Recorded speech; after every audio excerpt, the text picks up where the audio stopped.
মাকে ভুলেও তিনটি কথা বলো না। আল্লাহ তাআলা বলেছেন, তোমার মা বাবার সঙ্গে সদাই ব্যবহার করো।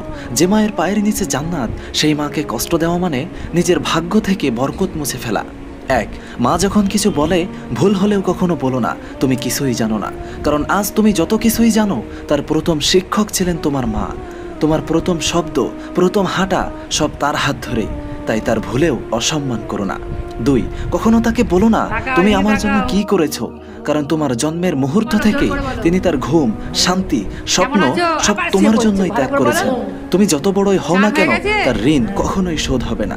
তিন, রাগ করে কখনো মাকে বলো না তুমি আমাকে বোঝো না, কারণ তিনি তোমার জন্মের আগে থেকে তোমাকে অনুভব করেছেন।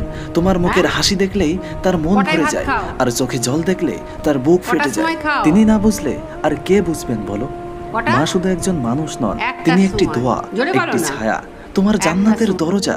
আমি মনে করি যার মা